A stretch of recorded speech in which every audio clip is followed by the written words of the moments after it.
The Wonderfully Weird World of Gumball has just released, and after watching the entire season, let me just say, it sure was weird. Obviously, a continuation of any beloved series is going to take some getting used to, from new voice actors to different animation. And it was no different with The Wonderfully Weird World of Gumball. There was a lot of stuff that was different from the original series. And honestly, it feels less like a continuation of the original and more like a reboot with the same characters. But that's not necessarily a bad thing, because there were a lot of things that changed that I absolutely loved, but in the same breath, there were some things that weirded me out. Contrary to what many people thought, the series definitely is a fresh take on Gumball, and there's a lot of things that honestly I'm surprised they ended up doing. There were times in the show it felt like the original series, and yet there were other times where it felt like I was watching fan fiction. I have a lot of mixed emotions after watching this season, because at some points it seems like it's some of the best content that Gumball has ever put out, and at others,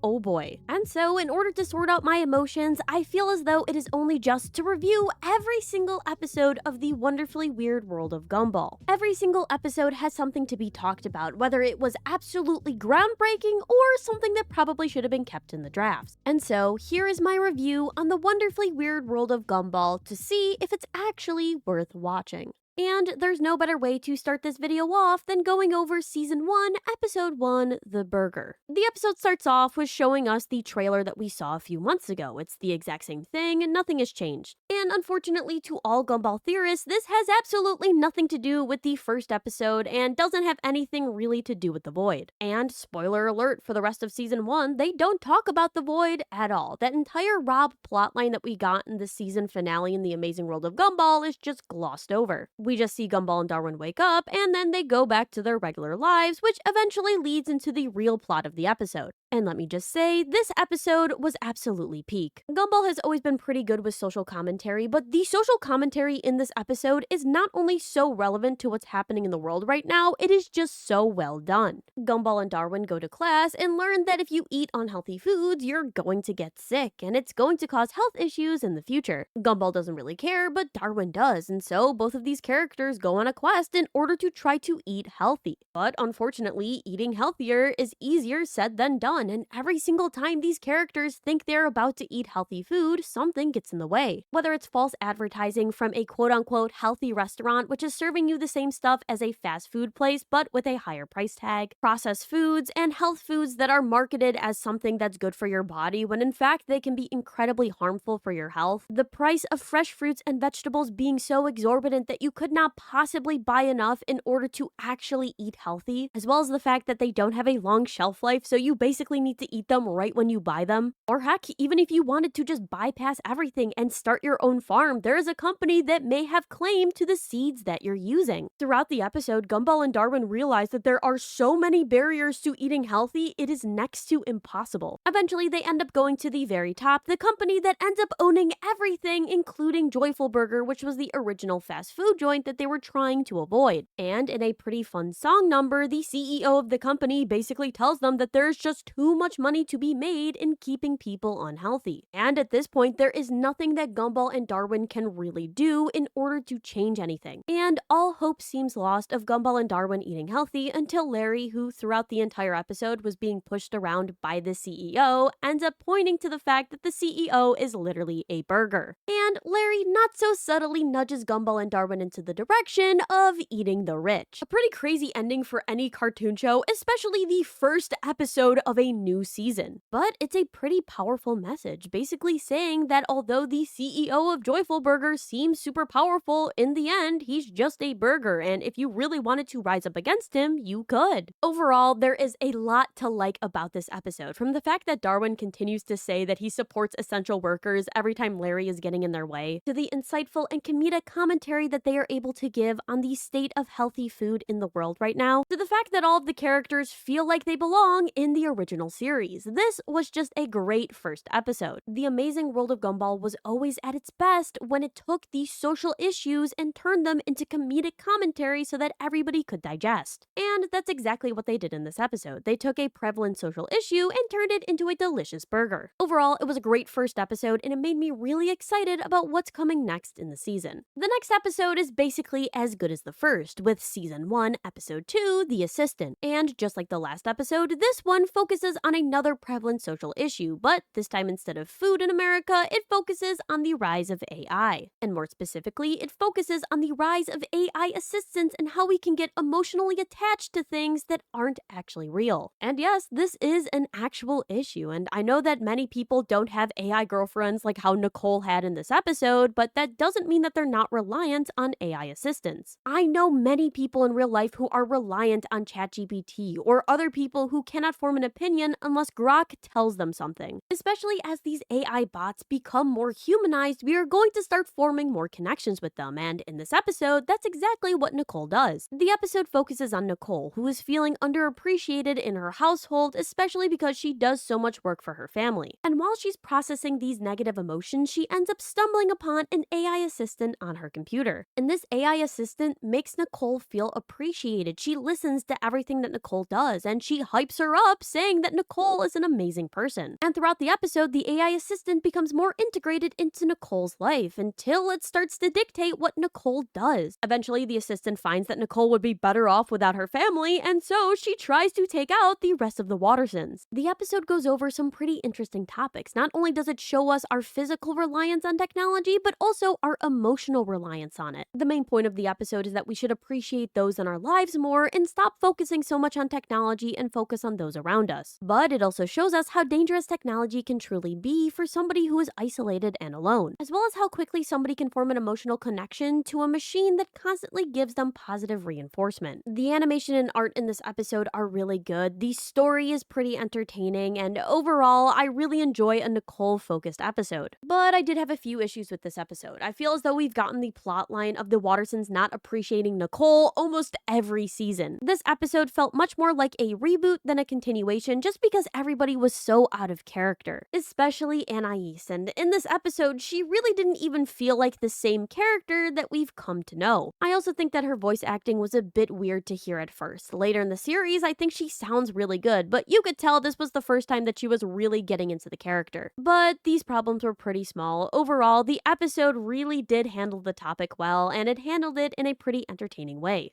And so, another really solid episode, but unfortunately, that doesn't continue with episode 3. Which is a pretty unfortunate thing because Season 1, Episode 3, The Distance, could have been a really cool episode. The premise of the episode is that Gumball and Darwin are getting too close, and so Nicole decides to give Darwin his own room. And I really liked this because it felt like Darwin was becoming more like a family member rather than a pet. And with this amazingly designed room, I was pretty excited to see how they were going to use it in the series. But unfortunately for me, that's not what happened. We never see this room again in the season, and the episode is about an uncomfortable relationship forming between Gumball and Darwin. This episode misses the mark, plain and simple. The episode starts off with Gumball and Darwin having an incredibly close relationship to the point where it's making the rest of the family uncomfortable. And once they separate Gumball and Darwin, Gumball is the one who ends up getting really upset and is having attachment issues. But in the original series, this was never the case, and we actually see it was Darwin who was having more attachment issues rather than Gumball. But regardless of what happened in the original series, I'm open to change. Unfortunately, this change just felt very creepy. Gumball is obsessed with Darwin in this episode, to the point where he was going to sabotage his brand new room just to make sure that he could never be apart from him. There's also this pretty uncomfortable subplot where they're basically on Club Penguin, but an adult ends up invading that space. The strangest thing about this, though, is that the adult ends up FaceTiming Gumball, and they do this weird Star Wars parody where Gumball is Anakin and this adult is Emperor Palpatine. And if you know anything about Star Wars, it makes this scene so much more uncomfortable. And the end of the episode isn't really that satisfying because you would assume that the ending of the episode shows that it's okay to have some distance from your best friend as long as you guys understand that you need to have open communication and find a way to maintain the relationship. Nope, the end of the episode says that everything Gumball did was a-okay, and it is perfectly fine to obsess over your best friend to the point where you are going to try to get thrown in prison with them. Don't get me wrong, there's some funny moments in this episode, but when I was watching it, I was just wondering what was going on in the writers' heads. After such fantastic commentary in the first 2 episodes, this one just felt like a slap in the face. So, safe to say, on a rewatch, I'm definitely skipping over this episode. Moving on, season 1, episode 4, The Thing, is honestly a pretty cute episode. The basic premise of the episode is that Richard promised to do the thing for Nicole, but unfortunately, he cannot remember the thing. As they're trying to find out what the thing actually was, Gumball, Anais, and Darwin end up finding out that when Richard is eating food, he ends up having perfect recall. And so they end up having him eat food in all different places in order to truly figure out what the thing actually was. Unfortunately, he wasn't able to figure it out, and it makes Nicole pretty upset, and she becomes disappointed in him. Richard then goes to the supermarket eating every type of food, trying to remember everything that Nicole had said. Not being able to find an answer, he ends up thinking that his mom is the thing, so he goes to pick her up from the train station. But Richard has pretty bad timing, and by the time he gets to the train station, it's already closing. And so everybody is trying to rush to the exit because if they don't, they won't be able to get out until the morning. And despite his best efforts, Richard is unable to escape with the rest of the family, meaning that he has to return home alone. He then goes home completely defeated, telling Nicole that his mom and the kids are locked in the train station, in which Nicole finally says that he remembered the thing. And after a quick kiss between the two, Richard ends up remembering that the thing was him and Nicole having a peaceful night together. And this was a great episode. I always loved the dynamic between Richard and Nicole, and I think the fact that they love each other so much is always so wonderful to see. The premise was pretty interesting, the jokes hit, and overall it had a pretty sweet ending. Not every Gumball episode has to solve all of the problems of the world in order to be good, and this is proof of that. This is the type of episode that I expected to have in a Gumball continuation, and I enjoyed it immensely. This brings us to Season 1, Episode 5, The Butt. And that's a pretty good synopsis for what the episode is about. I mean, the episode is really about body positivity and learning to love yourself even though others may make fun of you. But also, it's about butts and fart jokes. The premise of the episode is pretty simple. Gumball wants to sing about his butt in the school assembly, but Principal Brown doesn't want him to because the superintendent is going to be there. We also learn Principal Brown is embarrassed about his own butt and wears a wig over it. And so throughout the entire episode, Gumball is trying to give Principal Brown confidence in order to love himself. Again, a great message that's hidden behind a lot of comedy, and I feel like this episode is going to be pretty easy for a younger audience to understand. Regardless if it's your butt or another part of your body that you are just self-conscious about, you need to be confident and learn to love yourself. I also thought it was pretty interesting that the superintendent was originally the person who bullied Principal Brown, showing that sometimes bad people can be in positions of power. But just because they're in positions of power doesn't mean that you can't stand up to them, and I really did like the ending scene where Principal Brown is singing about his butt. A silly premise with a great message, and also it had an absolutely fire soundtrack. The only bit of critique I had about this episode is that they felt like they were trying too hard to make an episode that fit in the original series. From the way the characters act to the overall premise, you could tell they were trying to bring us back to season 1, but it just felt a bit off. But who really cares about that when I enjoyed the episode, especially the song number at the end? I think it's safe to say that this episode was definitely a weird one. Moving right along, we get to Season 1, Episode 6, The Traffic, which is the first Anais-focused episode. And for this episode, I definitely have some interesting opinions. The episode starts off with Nicole telling the Watterson boys that they need to take Anais to Daisyland before it shuts down. And during this conversation, Nicole makes the boys promise that they are not going to make this day about them, and instead, they're finally going to focus on Anais. A pretty interesting premise for an episode, that finally we get an entire day that's focused on Anais. I also like how this is technically a callback to all of the times in the original series where Gumball and Darwin got in the way of Anais experiencing some sort of Daisy-themed attraction. The episode it reminds me of is the one where Anais is trying to get Nicole to take her to Daisy on Ice, and she is literally pulling Nicole away from Gumball and Darwin. After a pretty funny scene where Nicole is guilting the boys into behaving, we end up spending the entire episode in traffic. And exactly what you expect to happen does happen, where the boys make the entire day about themselves. The Wattersons end up getting stuck in traffic all day, and it seems like they're not going to be able to make it to Daisyland. After getting stopped by police, Anais makes a pretty heartwarming speech basically saying that she understands Gumball and Darwin need more attention, in which the rest of the family then decides that they are going to Daisyland no matter what.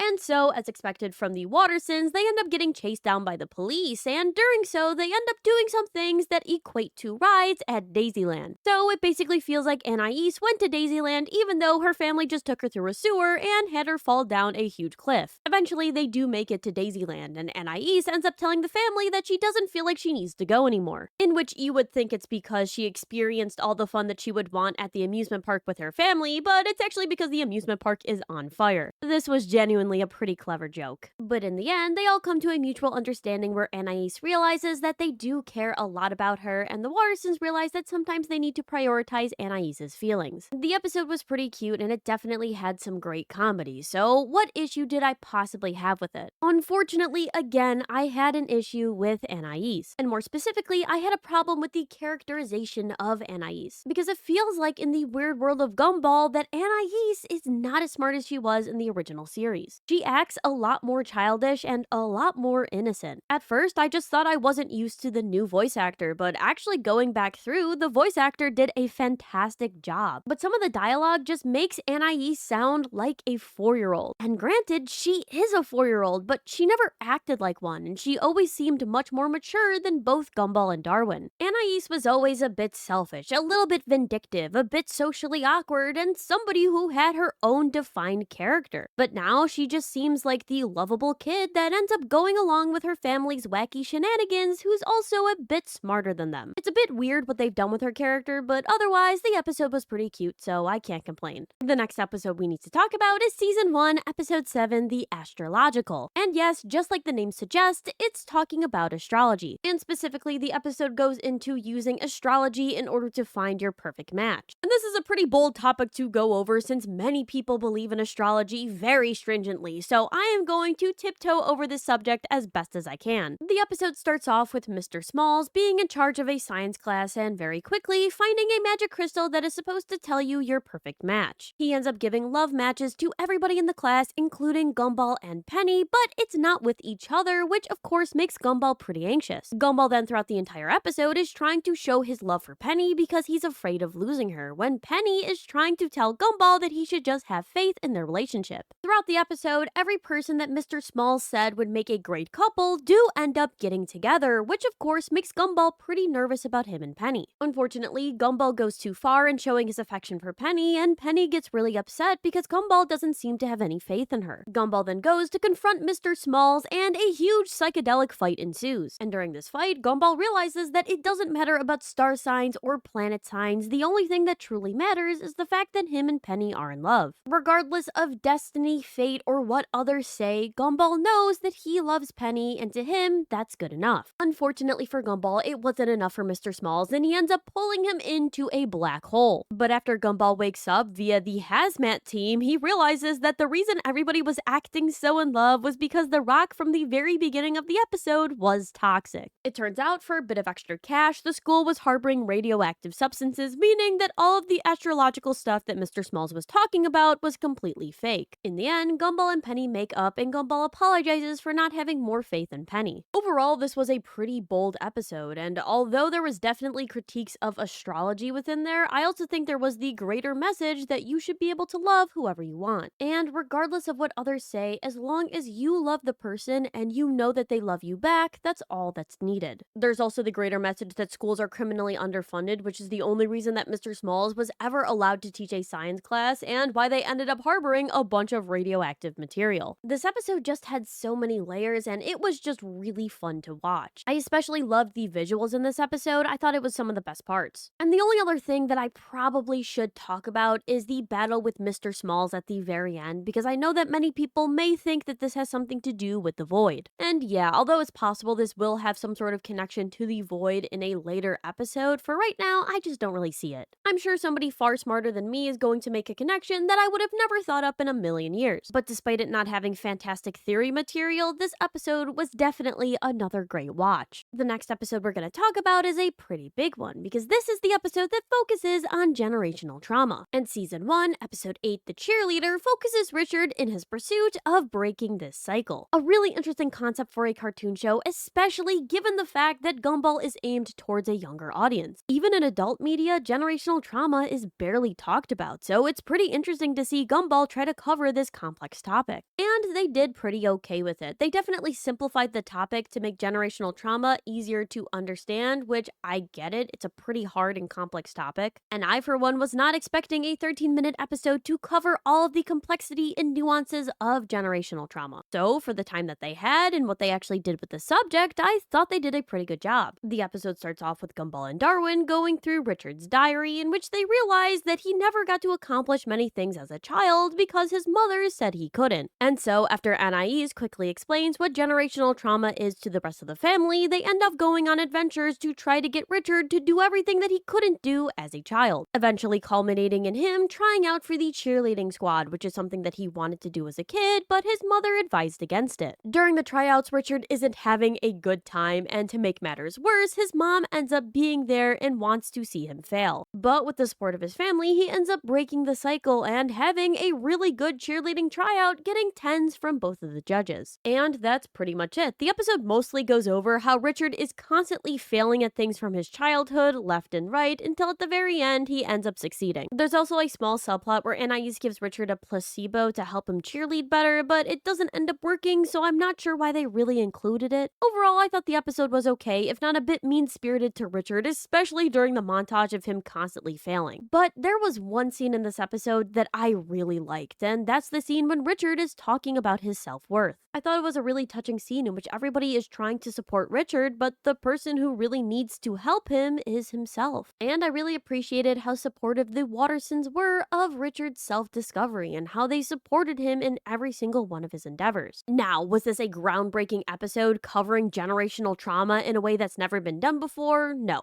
But is this an episode that explains the concept of generational trauma in a way that many people will understand? Yes. The episode has a pretty satisfying ending, so honestly, I don't think I could ask for more. The next episode on the list is Season 1, Episode 9, The Boring. The episode is obviously focused on Molly, since she's unfortunately one of the most boring people in the verse. Gumball and Darwin are having a very plot-relevant conversation in which they say that talking to Molly can literally stop time, and then they go about their day not listening to anybody else, talking about how they're such great listeners. They end up hurting every person they come across and severely offend Tina, who says that she's going to teach them a lesson after classes. Gumball and Darwin, obviously not wanting to face the consequences of their actions, are trying to find a way to stop time and get out of it. And that's where the plot-relevant conversation comes back in, and they end up talking to Molly because she quite literally stops time because she's so boring. So what do they do with this newfound power of being able to stop time? Well, they use it to mess with people. They're having so much fun that they lose track of time, and Tina goes out to confront them. They end up using Molly again to stop time in order to train up to fight Tina. But it's not enough, and they end up getting caught, in which Molly starts to talk to them again. Gumball and Darwin are now in a pretty uncomfortable situation under Tina's foot and have the bright idea to actually listen to what Molly is saying. Molly then goes on to explain that what Tina was drawing was actually something very significant to her as a dinosaur, and that they offended her by just walking over it. And so Gumball and Darwin apologize, and Tina ends up letting them go because Molly vouches for them. And in a stroke of irony, at the end of the episode, Gumball ends up going on this huge monologue to Molly, in which Molly finds him incredibly boring. Oh, how the turned tables. And this episode definitely feels like it belongs in the original series. I did say at the beginning of the series that I think that Gumball is at its best when it's tackling big societal issues. And I do have to make a slight addendum to that and add that when Gumball and Darwin are being jerks, the series is just so much funnier. We definitely can get some comedic moments when Gumball and Darwin are just acting stupid, but the series is at its funniest when Gumball and Darwin are being slightly crude to other people. And in this episode, that's exactly what happened, which is why it was so enjoyable. I also really liked in this episode that they're starting to flesh out the other people in Elmore a bit more. There is a huge cast of characters in Gumball, and we don't really know much about many of these people, so learning a little bit about dinosaur culture from Tina was pretty cool. It's a small detail, but it definitely helps with the world building of the series. And so, despite its name, the episode was definitely enjoyable. Moving on, the next episode that we need to cover is Season 1, Episode 10, The Teacher. This episode primarily focuses on the struggles of teachers and how much they have to go through in order to provide for their students. Throughout the season, up until this point, we've been seeing that the school has been doing everything it can in order to save money. And this episode is continuing on with that trend by showing us that the classroom is an absolute terrible condition, with Miss Simeon having to use toilet paper instead of regular paper because they can't afford it. The basic gist of the episode is that Gumball thinks that Miss Simeon stole his phone, and so he ends up tagging along on one of her adventures. Throughout the episode, whatever Miss Simeon does, Gumball thinks the worst of it, and never really gives her the benefit of the doubt. But at the end of the episode, Gumball realizes that everything that Miss Simeon has been doing has been to help out her students, even going so far as to sell her own possessions in order to get computers for them. There's this really great mutual understanding that happens between Gumball and Miss Simeon, as Gumball realizes that teachers have it rough. There's also some not-so-subtle commentary that most of the budget that probably should be going towards education is actually going towards our police department. And the episode makes it pretty clear that instead of having the police waste resources, we should be spending a lot more money on education so that teachers do not have to bear all of this burden. Now, I really like this episode, not only because I think it has a really good message, but also because I think it really develops the characters of Gumball and Miss Simeon. These two have never seen eye to eye in the past, but now it feels like they come to an understanding about each other. I also think this episode does a great job at rounding out Miss Simeon's character, because yes, although she does love misery and negativity, she does care about teaching her students. This episode, again, was pretty perfect, and in my opinion, is one of the best episodes of the season.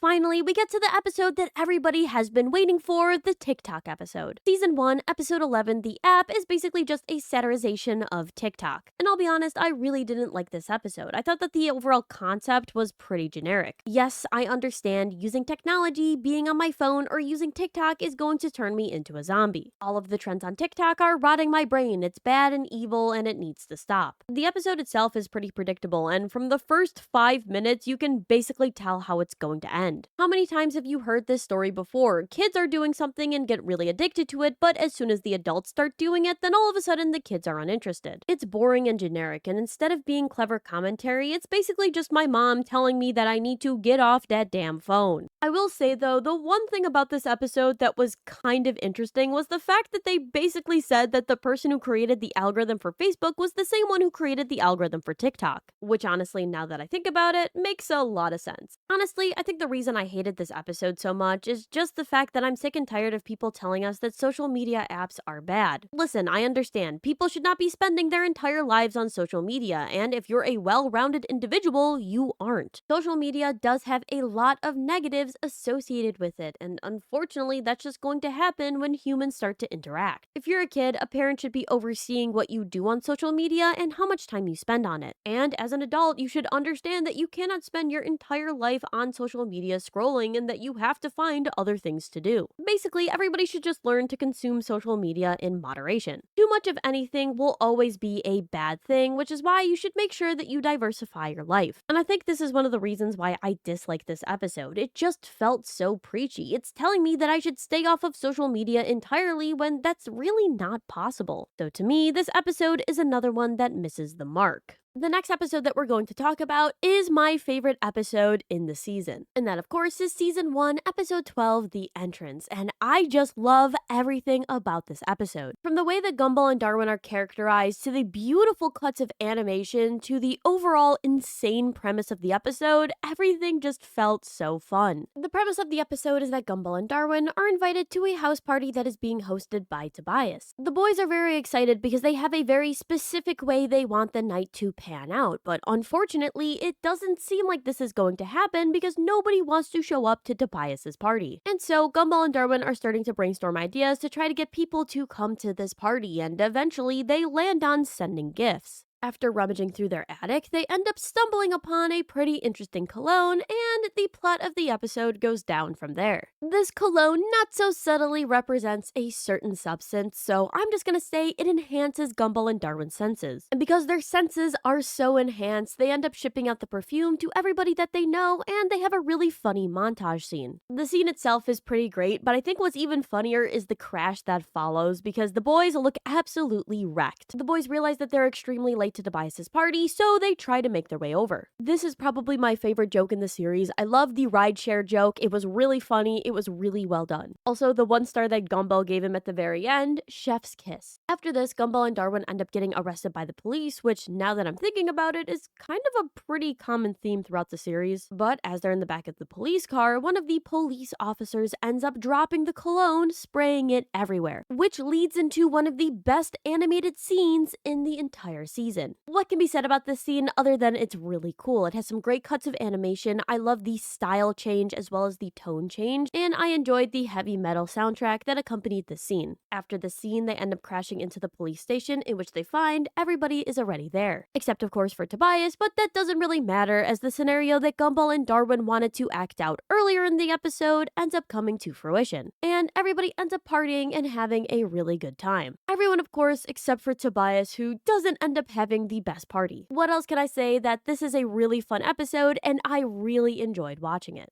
Moving on, the next episode that we're going to cover has many people's opinions split, and that episode is Season 1, Episode 13, The Letter. And honestly, even on a rewatch, I find myself not really knowing if I like this episode or if I hate it. The premise of the episode is that Darwin wants to give Carrie a love letter. Unfortunately, you cannot tell ghosts that you love them. After hearing this, Darwin wants to make sure that Carrie doesn't find the letter, but unfortunately, it's already in her book bag. Gumball and Darwin eventually get the letter back, lose it again, and it ends up finding its way to Hector.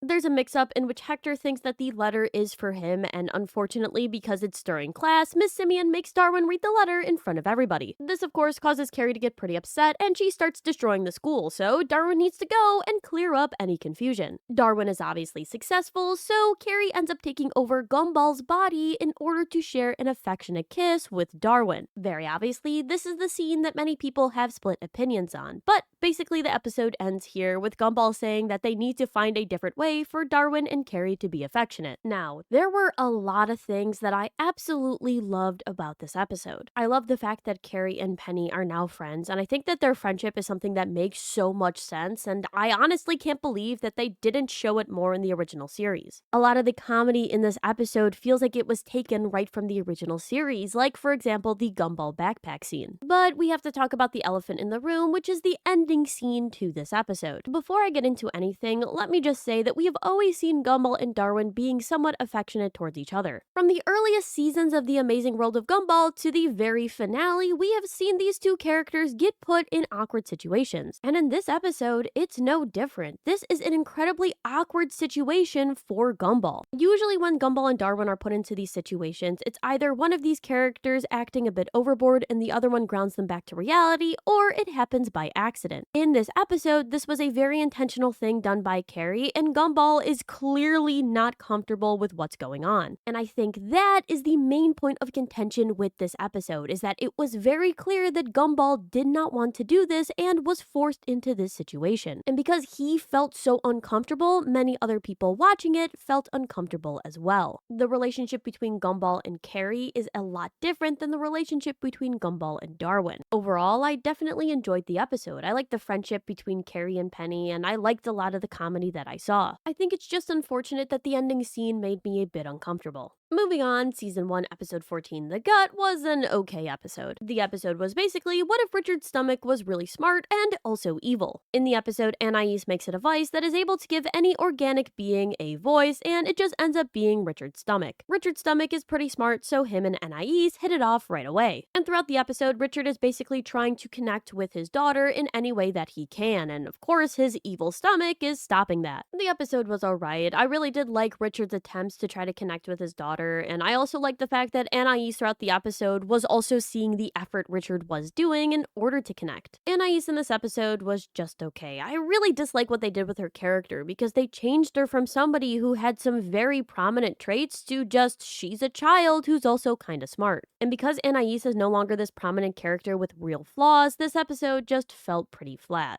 Moving on to another Anais-centered episode, Season 1, Episode 15, The Wrinkle, focuses on Anais trying to protect her family. And honestly, this is probably the best characterization that we get for Anais in the new season. Which is pretty sad to say, considering that although this episode is technically focused on Anais, we mostly focus on the other Watersons. The basic gist of the episode is that Anais is starting to prematurely age due to the stress and pressure of looking out for the rest of the Watersons. And so, to try to stop the Watersons from hurting themselves, Anais is trying to future-proof the family, which includes putting them through training, trying to change their personalities, and trying to make a good retirement for her parents. Unfortunately though, everything ends up in flames and Anais is still incredibly stressed about what is going to happen in the future. After a song number and the entire Watterson family jumping out the window, Anais realizes that she can't really change her family and therefore she's gonna allow them to make their own mistakes, as well as stop helping them out with a lot of the things that they rely on her for, and walks away pretty triumphantly. Again, I'm missing that usual snark from Anais that I am so used to from the original series, but this episode actually does a pretty good job at somewhat capturing her character. I like seeing a bit of Anais's personality come out in this episode. I liked seeing her as a bit of a control freak, and I liked the fact that we got an over-exaggeration of her worry. A lot of people can probably tell that Anais was one of my favorite characters in the original series, and I grew up really relating to her. I was 10 years old when I started watching the show, and seeing Anais being so smart and half the time outsmarting her family was just really fun. So I'm definitely biased towards Anais, which is probably why I dislike how they handled her in the new season. But overall, this episode was hysterical, and I did like seeing a bit of that classic Anais snark come through in certain scenes. Next up, we have Season 1, Episode 16, The Gourmet. And if I had a nickel for every time the new Gumball series had Toxic Yuri, I would have 2 nickels, which isn't a lot, but it's weird that it happened twice. The episode follows Gumball as he's trying to have some of Masami's macaroni and cheese. Gumball's tired of eating the exact same thing every day, and so he makes it his goal to have some of the Yoshida's macaroni and cheese. He ends up going to Masami's house, in which he runs into her mom, Yuki, and they end up trying to teach Gumball how to be fancy. Nicole finds out, goes to the Yoshida's household,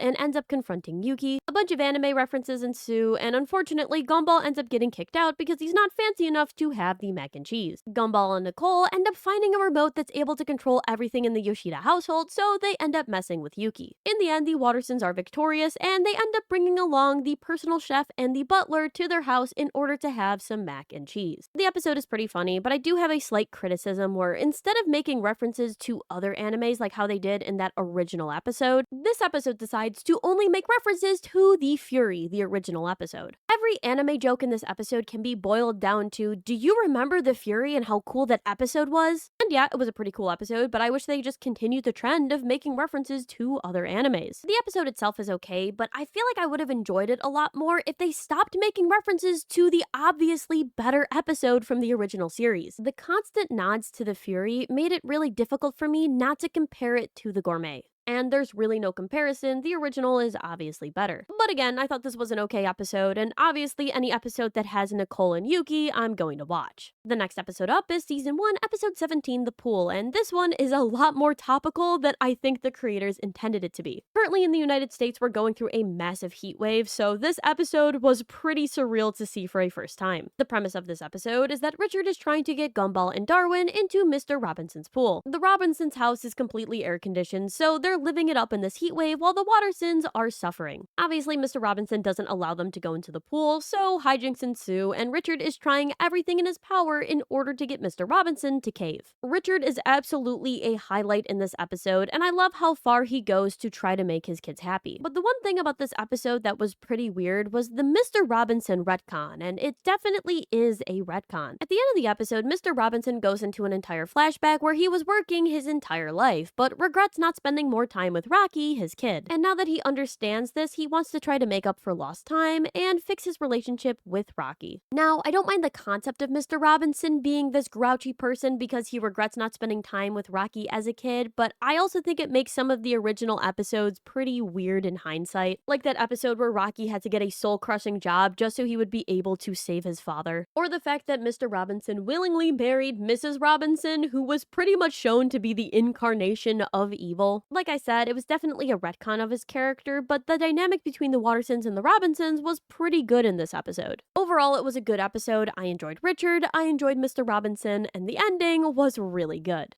And now we're slowly approaching the end of this season, with Season 1, Episode 18, The Portrait. The episode focuses on Nicole, who just wants to get a new family portrait to put up in her house. Unfortunately, every time she is about to get the photo taken, a new family member shows up to her house. And of course, the reason that they all know a portrait is being taken is because they all read Richard's blog. And Richard, being a blogging stay-at-home dad, is everything that I needed in my life. As new family members are showing up, Nicole is unable to get a nice-looking family portrait. And things start escalating pretty fast, and the episode culminates in the police raiding the Wattersons' house because unfortunately, Frankie Watterson ended up escaping his parole. They do end up getting arrested, but are released because of Richard's blog, because apparently everybody in Elmore likes to read it. And in the end, they do end up having a nice-looking family portrait, but it's not as nice as the original, so they end up just going back to that. And this was a classic Gumball episode. A simple premise being snowballed into something absolutely crazy, the police somehow being called on the Wattersons, and in the end, the Wattersons not really getting what they wanted and ending up just forgetting it entirely. Definitely a pretty great episode. Moving on to the next episode, as we slowly approach the end to the season, Season 1, Episode 19, The Climb, is again another pretty fun episode. The episode focuses on Gumball learning to climb a rock wall again after having a pretty embarrassing incident which scarred him. The episode itself is pretty great. We get some commentary on the military-industrial complex. We get to see how Gumball eventually overcomes his fear by just doing something even more embarrassing, and we get another psychedelic Mr. Small scene in which Gumball is on a mountain talking to his pair of pants. Honestly, I don't have much to say about it other than it's a really good episode.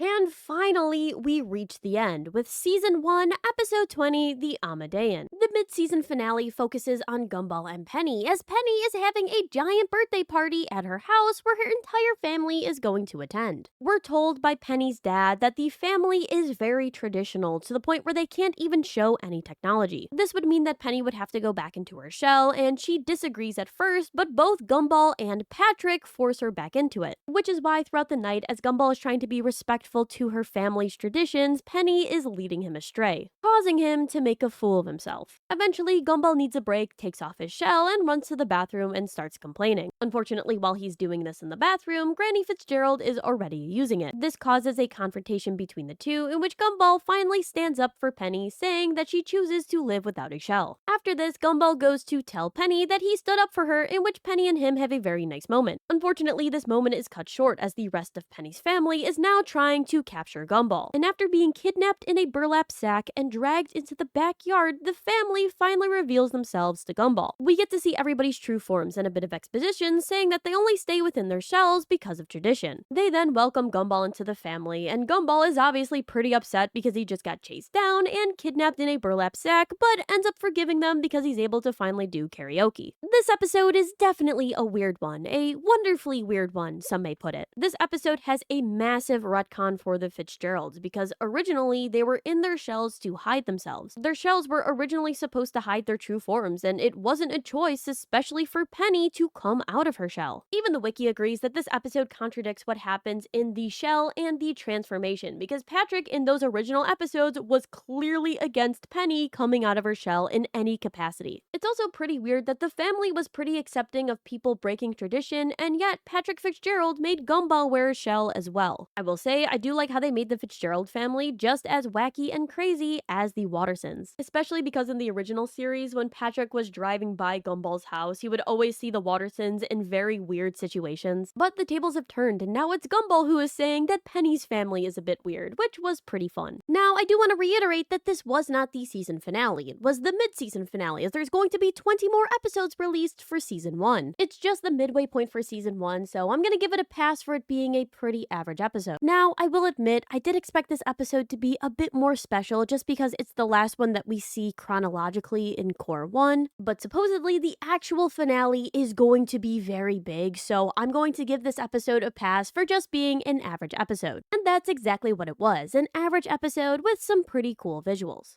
So, with all that being said, what did I actually think about the wonderfully weird world of Gumball? Well, like I said in the introduction, there was a lot of changes made in this new season, from character backstories to motivations to just flat out characters themselves. But just because things changed doesn't mean that they changed in a bad way, and I feel like throughout this review, I realized a lot of the changes they made to the characters made either a lot of sense or made me relate to them more. And yeah, I think the season definitely had a few episodes that weirded me out and just weren't that good, but those are few and far between the absolutely fantastic material that we got. And I think we all have to remember that these first 20 episodes aren't the entire season. There's actually going to be another 20 episodes released sometime in the future. Now, granted, I did say I watched the full season of Gumball in the introduction of the video, but I figured that most people would know I was talking about the first 20 episodes because that's all that's released. I'm sure most people understood what I meant, but regardless, with the content that we actually got in these first 20 episodes, I'm pretty satisfied with the result. Even though there were a few changes, this season just felt like the amazing world of Gumball. And like I said, there are certain episodes that, in my opinion, are some of the best written that the series has. And I haven't even brought up the animation yet, because this is the best animation Gumball has ever had, point blank. And because the animation is so much better, the visual comedy hits so much harder. And so, to answer the question that I posed in the beginning of the video, yes, this series is absolutely worth watching. If you're a fan of the original series, you're going to be a fan of this season. And that's not even talking about the information that we got for the season finale, which I'm not going to spoil anything right here, but oh boy, it sounds like it's gonna be a good one. So if you haven't watched the series yet, I highly recommend that you do, because honestly, you're gonna have a pretty good time. And that leads into the end of the video. If you like this, make sure that you comment, like, and subscribe. It really does help out the channel a ton, and it makes me know that you guys want more of these videos. Not only do I do these occasional long-form videos, but I also do daily shorts videos. And if you have a topic that you want me to cover, make sure that you're putting it down below in the comments. But of course, that's it. So until next time, Tanuki crew, peace, peace!